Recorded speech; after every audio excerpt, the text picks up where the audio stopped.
Imagine you're standing in the middle of a vast, empty forest, one that feels like it stretches forever.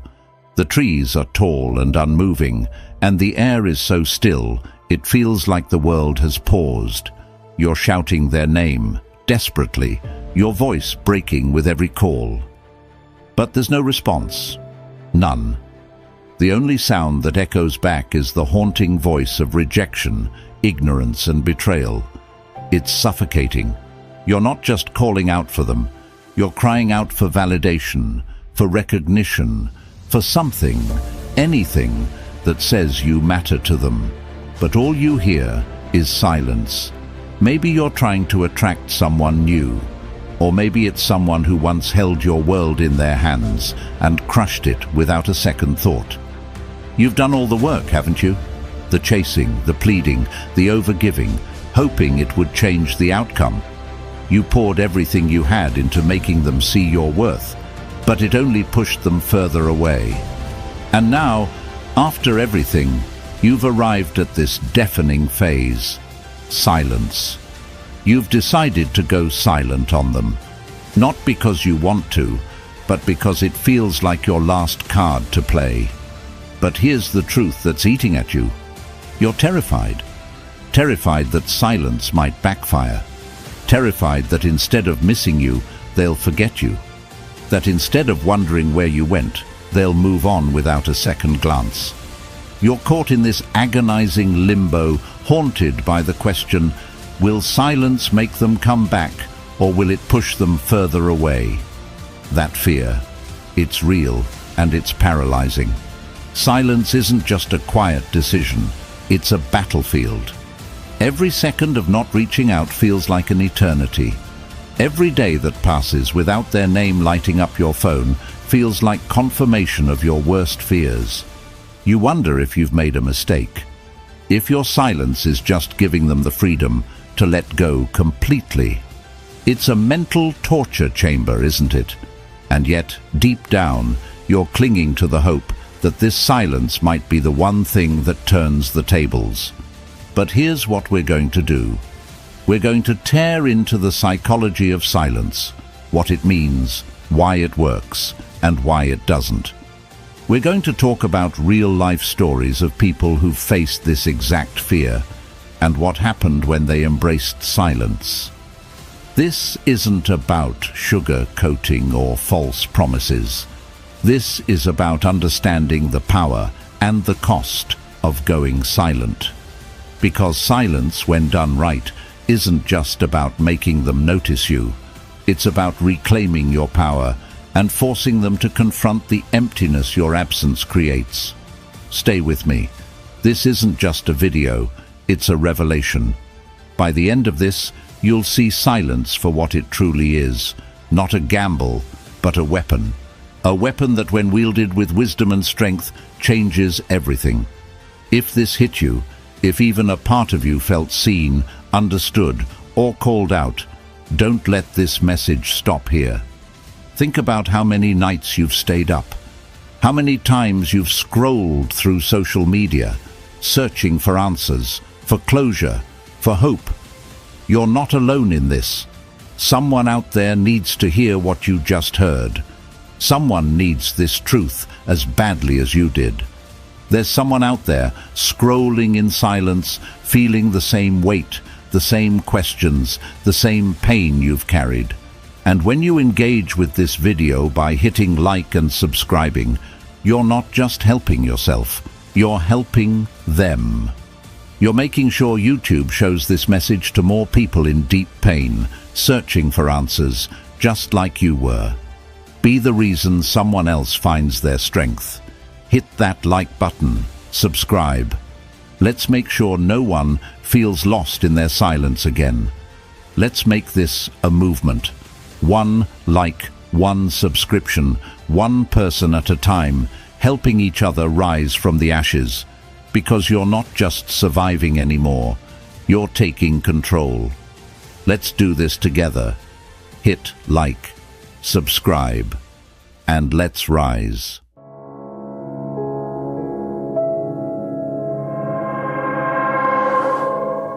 So, Now let us look at the question deeply. And yes, for some of you, this will hit hard. So stay strong. The fear you're feeling right now, that gnawing doubt about whether silence will work, is exactly why you must stand firm. They've already made their choice, whether to ignore you or reject you outright. This silence isn't a quick fix. It's not a shortcut to instant results. It's a transformation. And let's be brutally honest here. Those other options you're clinging to, begging, chasing, or worse, reducing yourself to their emotional puppet, are pure poison.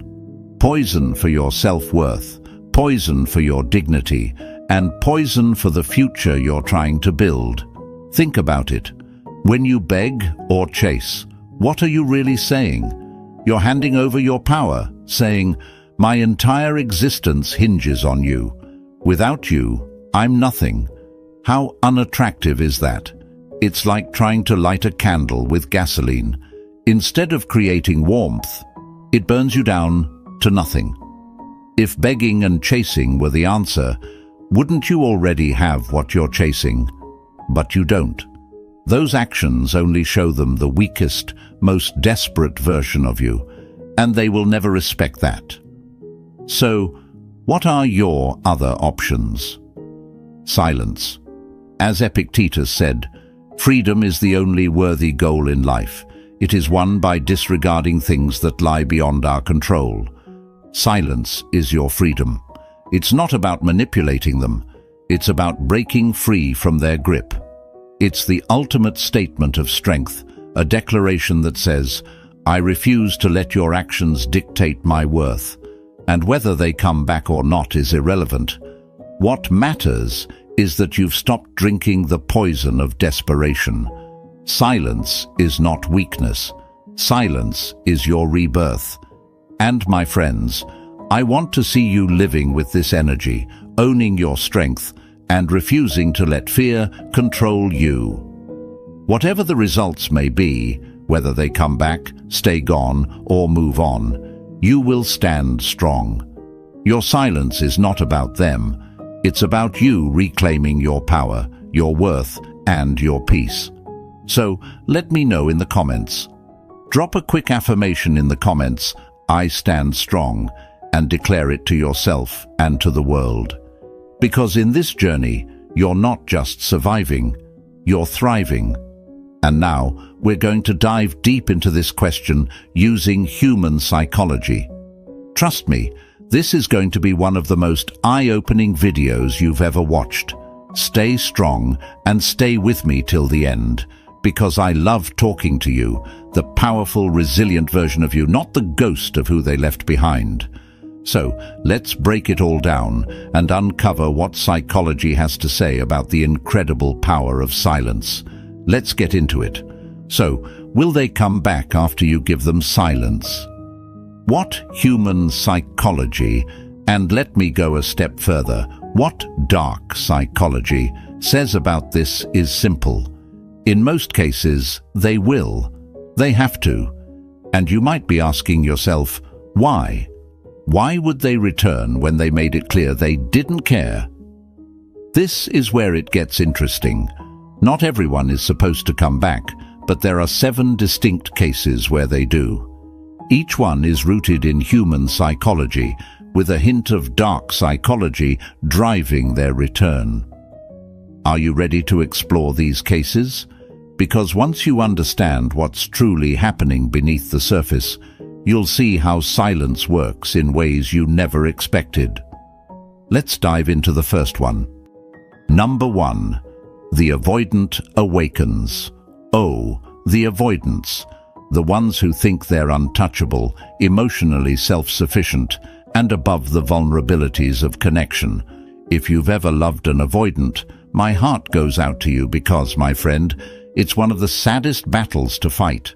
Not because you're not worthy, but because they're incapable of valuing you the way you deserve. Let me be blunt. Avoidants don't come back because they suddenly realize they love you. No, they come back for the warmth you provided, the comfort, the security, the effort you poured into them. They come back not for you, but for what you gave them, and that's what makes this situation so painfully tragic. Here's what an avoidant really is: someone running from their own emotions, their own fears, and their own need for connection. They build walls so high you exhaust yourself trying to climb them, only to find another barrier on the other side. As Marcus Aurelius said, "You have power over your mind, not outside events. Realize this, and you will find strength." You can't control their emotional distance. You can't fix what they refuse to face. And no matter how hard you try, no amount of love or effort will penetrate the fortress they've built around their heart. Let that sink in. Do you know what an avoidant thinks when you go silent? At first, they feel relief. They think, "Finally, I don't have to deal with this pressure." They convince themselves they're fine without you, that they're better off alone. But then, as time stretches on, something unexpected happens. Your absence starts to weigh on them, not because they miss you in the way you might hope, but because they miss the comfort of your presence. They miss the way you made them feel cared for without demanding anything in return. And here's the kicker: avoidants often come back not because they're ready to change, but because they crave that warmth again. It's selfish, isn't it? But that's the reality. Let me tell you a story from an online forum I came across. A woman shared how she loved an avoidant for 3 years.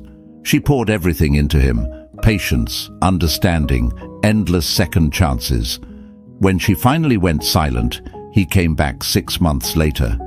At first, she thought he'd changed, that he'd finally realized her worth. But soon, his old patterns returned: emotional distance, avoidance of conflict, and a complete inability to meet her halfway. She described it perfectly. "He didn't come back for me. He came back because I was his safe space, not because he wanted to be mine." That's the tragedy of loving an avoidant. You sacrifice pieces of yourself, and they only take more. So let me ask you, is that what you want? To burn yourself alive just to keep them warm? Your silence is not about waiting for them to return. It's about using the distance to see the truth. They're not capable of giving you the love you deserve. And that's okay, because this silence isn't just about them. It's about you. It's your golden ticket to transformation, to rebuild yourself in a way that no one can take for granted ever again. Now, I know what you're thinking. But what if they do realize my worth? What if they come back ready to change? Here's the truth. True transformation in an avoidant doesn't come from your silence alone. It comes from their willingness to confront their own fears and insecurities. Most avoidants don't even recognize their patterns, let alone take steps to change them. And do you really want to gamble your peace and self-worth on the slim chance they might finally get it? As Epictetus said, "It's not what happens to you, but how you react to it that matters." Your reaction here isn't to wait, it's to grow. This silence isn't a punishment for them, it's liberation for you. It's your chance to stop pouring into someone who doesn't even realize they're empty and start pouring into yourself. Redirect that energy. Take that emotional effort and channel it into becoming the person you were always meant to be. Build a life so full, so vibrant, that their absence feels like a blessing instead of a loss. And hey, this was just one case. I know it might have hit hard. Maybe it even broke your heart a little to hear this truth. But listen to me carefully.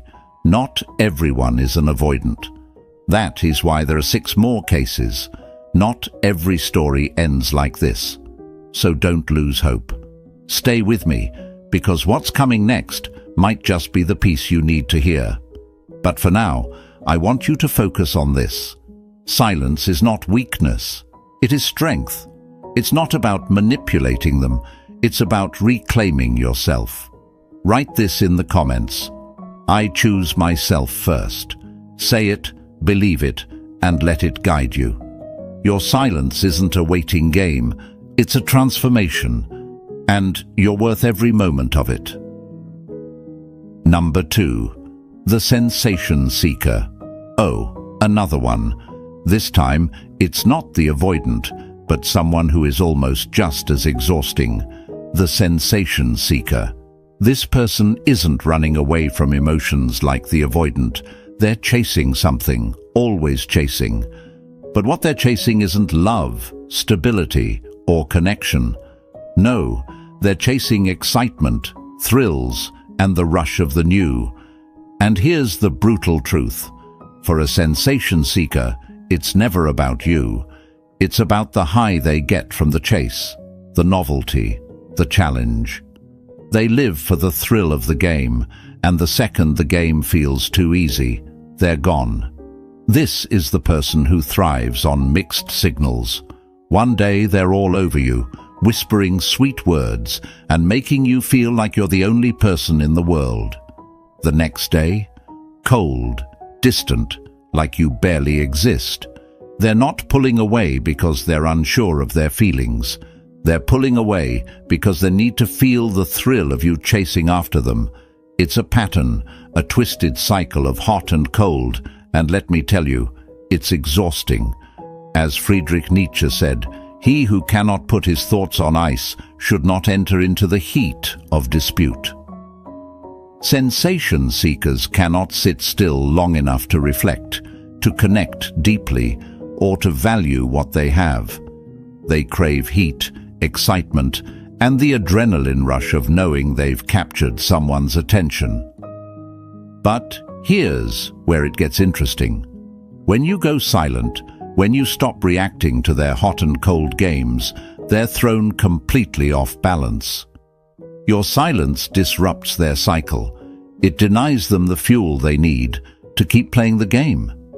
You see, a sensation seeker expects you to chase. They thrive on it. But when you go silent, they're left staring at an empty stage, wondering why the spotlight has shifted away from them. And here's the kicker. Your silence becomes the new challenge. It's a void they can't stand. The same person who pulled away because they thought you were too predictable suddenly becomes desperate to figure out why you're not reacting. Their curiosity eats away at them, because sensation seekers need attention to validate their existence. Let me tell you a story. A man on an online forum shared how he'd been a sensation seeker his whole life. He admitted to thriving on the chase, getting bored once things became stable. But one day, a woman he'd been stringing along went silent. No texts, no calls, no cryptic social media posts. Nothing. He said it drove him insane. I couldn't stop thinking about her, he wrote. Why wasn't she trying to win me back? I thought I was the one in control, but her silence made me realize I wasn't. Here's the twist. When he finally reached out, she was done. She'd used the silence to move on, to rebuild herself, and he was left chasing a ghost of someone he no longer deserved. And that woman, that's you. Oh, don't take me wrong, I'm not assuming. If you're a guy listening, swap her out for a man with standards so high, he's already out there living his best life. Either way, the point stands. Silence can turn the tables, no matter who you are. And whether you're him, her, or they, you've got the power to leave the chaser spinning while you stride forward with confidence. So, this is what silence does to a sensation seeker. It flips the script. It makes them the one left wondering, waiting, chasing. But let me be very clear. This isn't about manipulating them back into your life. It's about removing yourself from their exhausting game and using that silence as fuel to rebuild yourself. You're not their source of adrenaline anymore. You're your own source of power. Now, I know what you might be thinking, but what if they come back? What if they suddenly want me because of my silence? Here's the reality. Even if they do come back, it's rarely because they've changed. It's because they're chasing the thrill of winning you again. And if you give in, the cycle starts all over. They'll lose interest the moment they feel secure again, and you'll be right back where you started, broken, confused, and exhausted. As Marcus Aurelius said, "It never ceases to amaze me. We all love ourselves more than other people, but care more about their opinion than our own." Your silence isn't about their opinion. It's about your self-respect. It's about refusing to be someone's temporary thrill. It's about stepping off the roller coaster and choosing stability over chaos. Sensation seekers don't deserve someone like you. They don't deserve the love, effort, and stability you bring, because they don't know how to value it. So, use this silence as your chance to step away, to rebuild, to become the kind of person who no longer tolerates these games. And when they come back, because they will, you'll have already outgrown them. So, my friend, stay strong. View your silence as your sanctuary, your shield, your golden ticket to peace. Write this in the comments. I choose stability over chaos. Say it, believe it, live it, and let them chase their own shadow while you thrive in the light of your own growth. Number 3. The Throne Taker. This one is a master at sitting comfortably in the seat of power, ruling over your emotions with little effort. They don't ask for much, do they? That's because they've never needed to. You handed them the throne without hesitation, catering to their whims, prioritizing their needs, and giving them the power to dictate the relationship dynamic. And what did they do? They took it all for granted. They assumed you'd always be there, at their feet, ready to serve their ego. But let me ask you, how long are you going to keep bowing to someone who doesn't even notice your worth? Here's the harsh truth about throne takers. They only realize the value of their position when the kingdom crumbles. As long as you're there, bending over backward to please them, they'll sit back and bask in your devotion. But when you go silent, when you withdraw your attention and effort, the walls of their castle begin to shake. Suddenly, the power they've been enjoying feels less secure, and trust me, nothing unsettles a throne taker more than the idea of losing their control over you. As Seneca said, the greatest wealth is a poverty of desires. Throne takers thrive on the wealth of your attention, your energy, your love. They're addicted to being the center of your world, to knowing you'll drop everything for them. But the moment you go silent, you cut off their supply. You stop feeding their ego, and it leaves them in a state of confusion and fear. Who are they without your constant validation? Their kingdom becomes an empty shell without its most valuable asset, you. Let me paint a picture for you. Imagine a monarch who rules a vast, vibrant kingdom. They've grown so accustomed to their riches and loyal subjects that they don't even think about what sustains their power.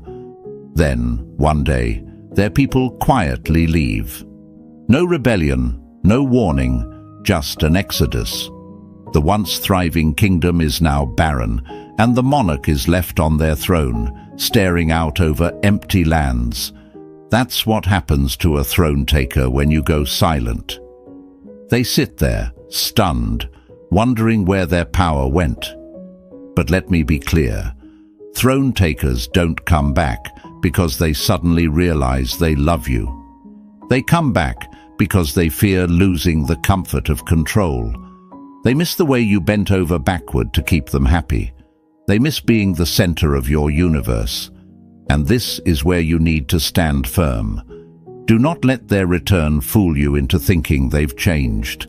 Their regret isn't about you, it's about their lost power. Let me share a story. A woman on an online forum wrote about her experience with a throne taker. She gave everything to him, her time, her energy, her loyalty. He took it all without question, barely lifting a finger to reciprocate. When she finally went silent, he didn't notice at first. Weeks later, he reached out with a casual text, testing the waters. When she didn't respond, the texts became more frequent, more desperate. She said, "It wasn't because he missed me. It was because he missed the convenience of me." She stayed silent, focused on herself, and eventually realized she deserved more than to be someone's emotional servant. Now, you might be thinking, but what if my silence makes them change? What if they come back ready to appreciate me? Here's the thing. Throne takers rarely change unless they're forced to confront their own selfishness. And that confrontation doesn't happen overnight. It takes time, effort, and a genuine desire to grow, something most throne takers lack. Your silence is not about testing them. It's about reclaiming your power. It's about stepping off the pedestal they placed you on and building a life where you sit on the throne. This isn't about revenge or playing games. It's about recognizing that your worth isn't defined by someone who only values you when you're gone. As Marcus Aurelius said, you have power over your mind, not outside events. Realize this, and you will find strength. Your silence is your strength. It's your way of breaking free from their control and showing yourself that you don't need to be ruled by anyone else's approval. So, my friend, stay strong. Use this silence as a chance to rebuild your kingdom, a kingdom where you reign, not as a servant to someone else's ego, but as the ruler of your own life. Write this in the comments. I am my own throne. Say it, own it, live it, and let the throne taker sit in their empty castle while you thrive in the empire you've built for yourself. Number 4. The loss detector. Imagine a castle built on shaky ground. The ruler of this castle doesn't care about the foundation beneath them because they assume the throne will always be there, steady and unshakable. That's how the throne taker operates. They sit there, comfortable, entitled, and utterly blind to the fact that the castle can crumble beneath them. And when it does, they're shocked. They don't see it coming because they never imagined the person holding them up could walk away. The throne taker is the kind of person who gets too comfortable. They take your love, your effort, and your patience as a given, like an endless supply they can tap into without ever giving back. And let me be blunt, they don't value it. Not because it's not valuable, but because it's been handed to them without conditions. To them, you're not a partner, you're their emotional servant. They assume you'll always be there, and why wouldn't they? Up until now, you've done everything to keep their castle intact.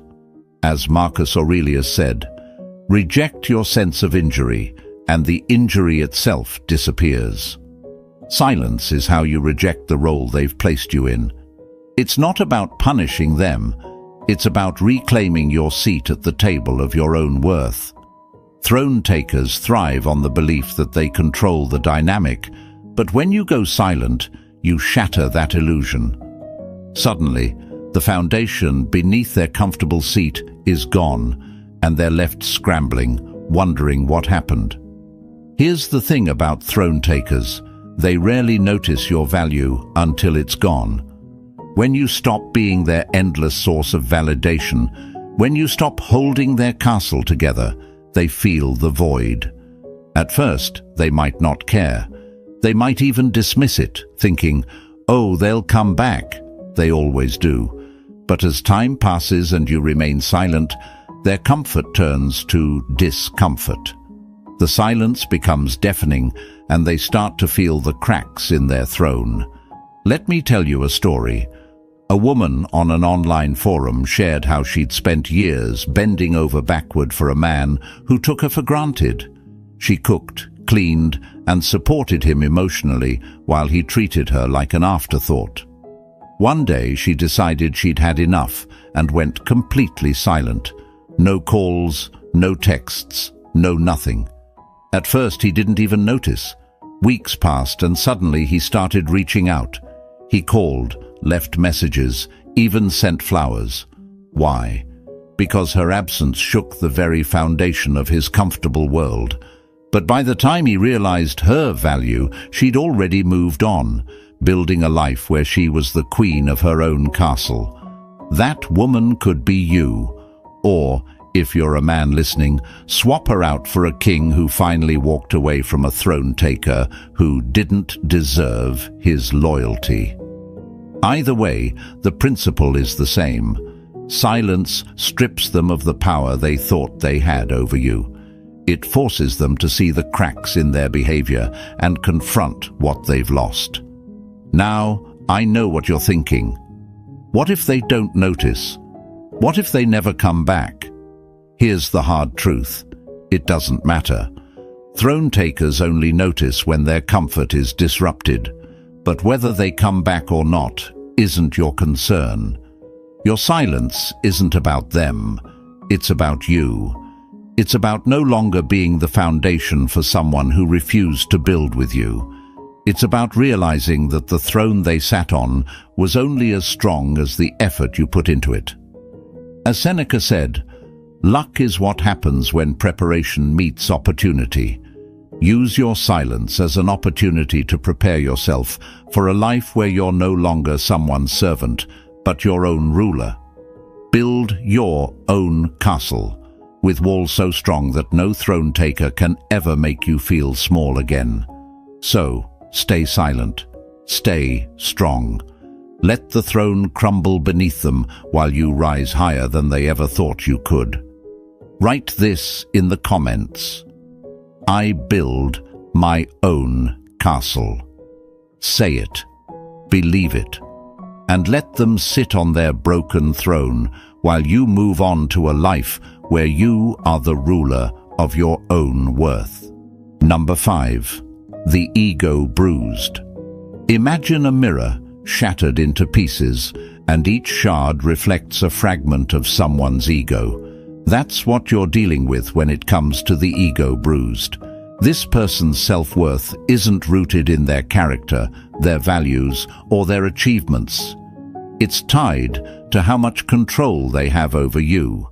Their ego thrives on knowing they can sway you, command your attention, and keep you chasing after their approval. But the moment you go silent, that mirror cracks.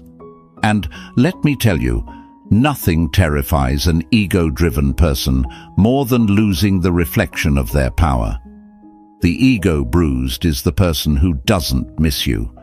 They miss the validation you provided, the way your energy inflated their sense of importance.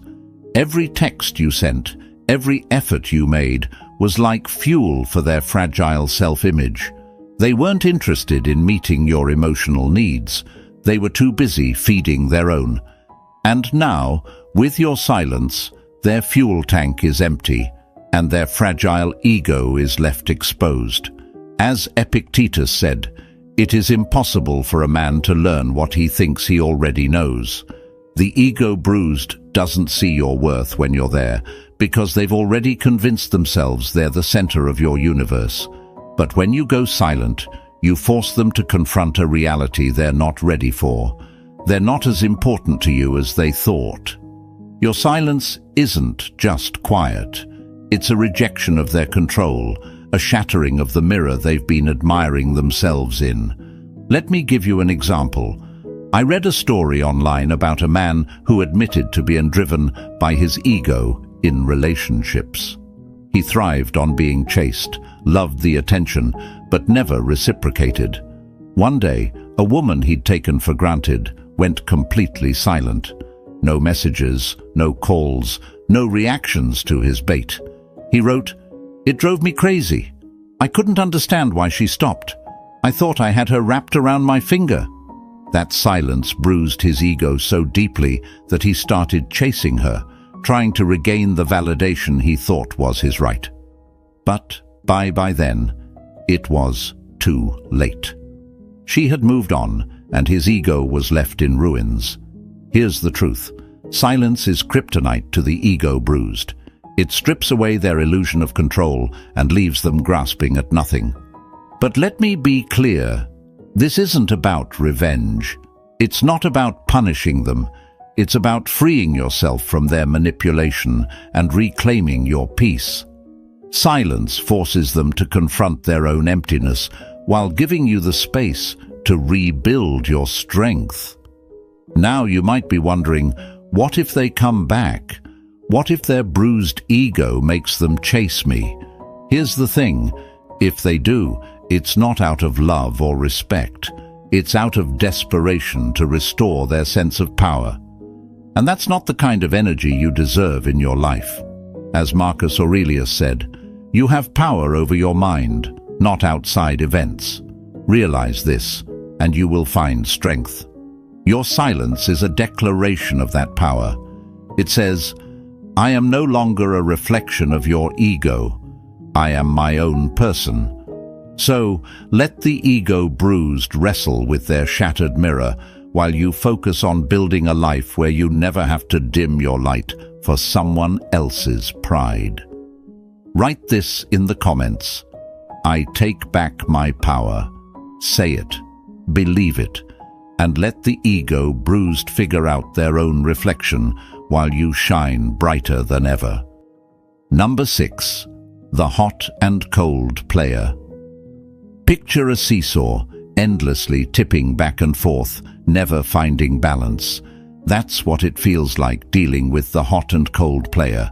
One moment, they're pulling you in with affection, sweet words, and promises that make you feel like the center of their world. The next, ice-cold distance, leaving you questioning everything. This isn't love, it's a game, and they're the ones controlling the board.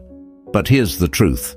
The second you go silent, the game flips. The player becomes the played. Hot and cold players thrive on unpredictability.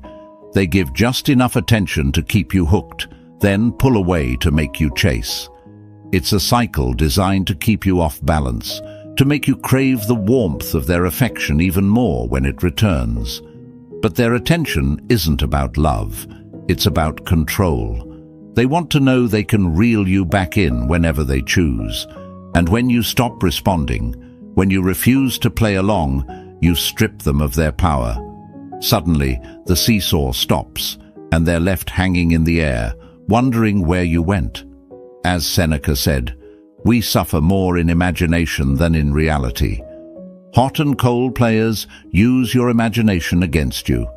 When they pull away, you start overthinking. Did I do something wrong? Will they come back? Should I reach out? That spiral of self-doubt is exactly what they rely on to keep you chasing. But when you go silent, you refuse to feed their game. You let the silence be your answer, and it speaks louder than any words ever could. Let me tell you a story. A woman shared on a forum how she dated a classic hot and cold player. He'd disappear for days, only to come back with grand gestures that made her feel special again. But one day, after yet another disappearance, she decided to go silent. No texts, no calls, no waiting by the phone. At first he didn't notice, but after a week he started sending messages, asking what was wrong. By the second week he was calling non-stop, desperate to regain her attention. She didn't answer. She wrote, "By the time he realized I wasn't playing his game anymore, I was already free from it." This is what silence does to the hot and cold player. It disrupts their rhythm, confuses their tactics, and forces them to confront the fact that their games no longer work on you. But let me be clear, if they come back, it's not always because they've changed. More often, it's because they're looking to reset the game. And you're not stepping back onto that seesaw. As Epictetus said, it's not what happens to you, but how you react to it that matters. Your silence is your reaction. It's not weakness, it's strength. It's you saying, I refuse to let your inconsistency dictate my peace. Let the hot and cold player sit in their confusion while you walk away, grounded and unshaken. Write this in the comments. I refuse to play. Say it, own it, and leave the game behind for good. You deserve better than their back and forth. You deserve consistency, peace, and a love that doesn't need games to thrive. Number 7. The regretful realist. Imagine a ship that set sail, leaving behind a harbor it thought it would never need again. The crew was confident they'd find better shores, calmer waters, and brighter skies. But as the storms hit and the sea turned rough, they realized too late what they'd left behind. That's the regretful realist. They leave thinking they'll be better off without you, only to find themselves lost and longing for the stability and warmth you provided. The regretful realist is the one who truly believed their decision to walk away was the right one. Maybe they felt overwhelmed by the relationship. Maybe they thought the grass was greener elsewhere. Or maybe they just took your presence for granted. But here's the thing. Life has a way of teaching hard lessons. When the initial relief of leaving fades and they face the cold reality of their choices, they start to see the cracks in their logic. They begin to realize that what they left behind wasn't just a safe harbor. It was something rare, something real, something they can't easily replace. As Marcus Aurelius said, how much more grievous are the consequences of anger than the causes of it? The regretful realist learns this the hard way. They realize that walking away might have felt freeing in the moment, but the long-term consequences of losing you weigh heavily on their heart. And when your silence follows their departure, it amplifies their regret. Your absence becomes a mirror, reflecting their mistake back at them with painful clarity. Let me tell you a story. A man once shared on a forum how he left a relationship because he felt stuck and thought he needed space to grow. He thought leaving would make his life easier, but instead it unraveled. He said, "I realized I wasn't running from her. I was running from myself." By the time he understood the depth of his mistake, she had gone silent. No messages, no calls, no breadcrumbs for him to follow.